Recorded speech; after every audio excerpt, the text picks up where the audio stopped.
Hello student, আমি Tapas sir. আজকে এই ভিডিওতে তোমাদের যে 4 সেমিস্টারে পাসে পলিটিক্যাল সায়েন্স আছে, তো তোমাদের অধ্যায় ভিত্তিক অর্থাৎ তোমাদের ফুল সাজেশন তোমাদের নিয়ে চলে আসছে এখানে, যেখানে তোমাদের যেগুলো প্রবল ইম্পর্টেন্ট, যেগুলো সাপোর্টিং এবং যেগুলো এক্সট্রা সবই কিন্তু এই ভিডিওতে আলোচনা করবো এবং তোমাদের বলে দেবো যে তোমাদের কোন ইয়ারটা তোমরা কিন্তু কোন ইয়ারের প্রশ্নপত্র তোমরা ভালো করে ফলো করবে। ঠিক আছে, বলবো যারা এখনো চ্যানেলটিকে সাবস্ক্রাইব করোনি অবশ্যই চ্যানেলটিকে সাবস্ক্রাইব করে রেখো এরকম ভিডিও সবার আগে পাওয়ার জন্য। তো চলো তোমরা দেখে নেওয়া যাক তোমাদের যে প্রশ্নগুলি আছে তো সেগুলো নিয়ে। দেখো, প্রথম প্রশ্ন, কেনেথ ওয়ালজের নয়া বাস্তববাদী তত্ত্বটি আলোচনা করো। 2022 সালে এসেছিল, তোমাদের বলবো 2022 সালের প্রশ্নপত্র তোমার কিন্তু খুবই ইম্পর্টেন্ট। তো 2022-এ এসছে, তো 22-এর মধ্যে 10 মার্কসে এসেছিল। এটি সব থেকে ইম্পর্টেন্ট প্রশ্ন 10 মার্কসের মধ্যে 2022-এ মডেল 1-এর। এটা ভালোভাবে তোমরা পড়বে, খুব ইম্পর্টেন্ট প্রশ্ন। নেক্সট দেখো, যে টিকনার আন্তর্জাতিক রাজনীতিতে কিভাবে নারীদের অংশগ্রহণের ন্যায্য দাবিকে পেশ করেন। তোমাদের বলবো এই দুটোর মধ্যে কিন্তু 1 নম্বরটা বেশি ইম্পর্টেন্ট, আর 2 তোমরা কিন্তু যেহেতু 22 সালে এসেছিল তাই তোমরা কিন্তু সাপোর্টিং হিসাবে তোমরা কিন্তু করে যাবে। তোমাদের বলবো 1 নম্বর তোমরা কিন্তু খুব ভালো করে তোমরা পড়ো।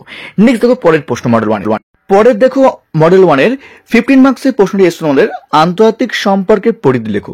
এটিও 2022 সালের প্রশ্ন, খুবই ইম্পর্টেন্ট প্রশ্ন। এবং নেক্সট দেখো, প্রথম ঠান্ডা যুদ্ধের বিভিন্ন পর্যায়গুলো আলোচনা করো বা বিবর্তন লেখো। তোমাদের বলবো 3 নম্বরটা সব থেকে বেশি ইম্পর্টেন্ট। ঠিক আছে, কি বললাম, 4 নম্বরটা সাপোর্টিং পড়বে, কারণ তোমার দেখো 2023 সালে এসে গেছে প্রশ্নটি, আবার 22 সালেও এসে গেছে, তো 24 সালে নাও আসতে পারে। জাস্ট যেহেতু 22 সালে এসেছিল তোমরা কিন্তু সাপোর্টিং জাস্ট করবে। তো তোমাদের বলবো 3 নম্বর প্রশ্ন 2022 সালের মধ্যে এটা কিন্তু বেশি ইম্পর্টেন্ট প্রশ্ন, তোমরা কিন্তু ভালো করে এটি পড়ে যাবে। আন্তর্জাতিক সম্পর্কের পরিধি লেখো, খুবই গুরুত্বপূর্ণ প্রশ্ন তোমাদের কিন্তু এই বছরের জন্য। আর যারা এখনো চ্যানেলটিকে সাবস্ক্রাইব করোনি অবশ্যই চ্যানেলটিকে সাবস্ক্রাইব করে রাখো এরকম ভিডিও পাওয়ার জন্য সবার আগে। আর তোমাদের যে 3টে ইয়ারের যে প্রশ্নপত্র তার লিঙ্ক এই ভিডিওর ডেসক্রিপশন বক্সে দিয়ে দেবো, তোমরা কিন্তু পারলে দেখে নিও। এবার দেখো পরের প্রশ্ন, মডেল 2-র প্রথম প্রশ্ন, একবিংশ শতাব্দীতে আন্তর্জাতিক রাজনীতিতে রাশিয়ার ভূমিকা আলোচনা করো। ভেরি ভেরি ইম্পর্টেন্ট প্রশ্ন। পরের প্রশ্ন, ভারতের পররাষ্ট্রনীতিতে জোট নিরপেক্ষ নীতির গুরুত্ব আলোচনা করো। তোমাদের বলবো দুটোই ইম্পর্টেন্ট, দুটির মধ্যে কিন্তু একটি পরীক্ষায় আসতে পারে এবং তোমরা কিন্তু 10 মার্কসে এসেছিল এটা 2022 সালে। তোমাদের বলবো দুটির মধ্যে তোমরা কিন্তু একটি পরীক্ষা তোমরা কমন পেয়ে যাবে। ঠিক আছে, কি বললাম।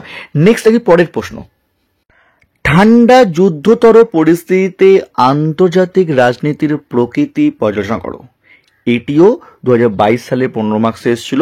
নেক্সট, ভারতীয় পররাষ্ট্রনীতির মূল বৈশিষ্ট্যগুলি আলোচনা করো। তো দুটির মধ্যে কিন্তু একটি পরীক্ষায় আসতে পারে, তোমরা কিন্তু দুটি ভালো করে পড়বে, কারণ তোমাদের কিন্তু এবছর 2022 সালের প্রশ্নপত্র কিন্তু সব থেকে বেশি ইম্পর্টেন্ট, তাই তোমাদের কিন্তু দুটোর মধ্যে পরীক্ষা আসবে। ঠিক আছে, এবার আসবো, দেখো শুধু যে ইয়ারের প্রশ্ন তোমাদের তুলে পরীক্ষা তা নয়, অনেক সময় প্রশ্ন তোমার কঠিন হতে পারে, তাই তোমাদের কিন্তু কিছু প্রশ্ন তোমাদের সাপোর্টিং করে রাখা উচিত। তো সেগুলো তোমাদের বলবো, যদি কেউ পলিটিক্যাল সায়েন্স পাস, ইতিহাস পাস, সমাজবিদ্যা বা এডুকেশন পাসে পড়তে চাও তো ভিডিওর স্ক্রিনে অথবা ডিসক্রিপশন বক্সে ফোন নাম্বার দেওয়া আছে, তোমরা চাইলে কিন্তু করতে পারো। অফলাইন বা অনলাইন দুভাবেই তোমাদের কিন্তু ক্লাস হয়, এমনকি কারো যদি স্টাডি মেটেরিয়ালস লাগে সেটাও তোমাদের কিন্তু দেওয়া হয়ে থাকে। তো এবার আছে তোমাদের সাপোর্টিং প্রশ্নগুলো। ভারতের পররাষ্ট্রনীতির অন্যতম নির্ণায়ক রূপে ইতিহাস, অর্থনীতি এবং আদর্শ গুরুত্ব লেখো। এটি 2021 এসেছিল, আবার ঘুরিয়ে আসতে পারে। পররাষ্ট্রনীতির নির্ধারক বা উপাদানগুলো লেখো। ভেরি ভেরি ইম্পর্টেন্ট প্রশ্ন। আর একটা তোমাদের পররাষ্ট্রনীতির বিবর্তন লেখো। তোমাদের কিন্তু পররাষ্ট্রনীতি পরীক্ষা আসবেই আসবে, 100% কমন তোমাদের কিন্তু আসবেই। যদি কেউ পররাষ্ট্রনীতি ভাবে পড়ে রাখো তোমরা কিন্তু একটা পাবেই পাবে, একদম 100% শিওর। তোমরা কিন্তু ভালো করে তোমরা কিন্তু পররাষ্ট্রনীতির প্রশ্ন করে ভালো করে তোমাদের কিন্তু পরীক্ষায় আসবেই আসবে, কারণ পররাষ্ট্র তোমাদের সবচেয়ে বেশি ইম্পর্টেন্ট প্রশ্ন। তোমরা কিন্তু কেউ পররাষ্ট্রনীতির প্রশ্নটা তোমাদের যে আসে এটা ছাড়বে না, কারণ পরীক্ষা তোমাদের আসবেই, 1 থেকে 2টো প্রশ্ন কিন্তু আসতে পারে। তো ঠিক আছে, কি বললাম। তো এবার আসছে তোমাদের পরের প্রশ্ন। পরের দেখো সাপোর্টিং প্রশ্ন, আন্তর্জাতিক রাজনীতির প্রেক্ষিতে ইউরোপীয় ইউনিয়নের বিকাশের ধারা সম্পর্কে টিকা লেখো। এটি 21 সালে এসেছিল, পরীক্ষা আসতে পারে, ইম্পর্টেন্ট প্রশ্ন সাপোর্টিং। নেক্সট, আন্তর্জাতিক সম্পর্কের আলোকে নয়া উদারবাদের গুরুত্ব আলোচনা করো।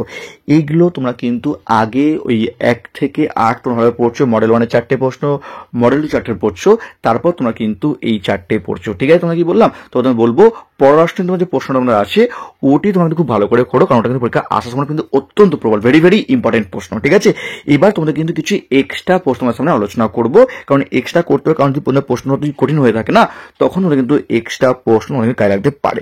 তো দেখে নিই আমরা এক্সট্রা প্রশ্নগুলো।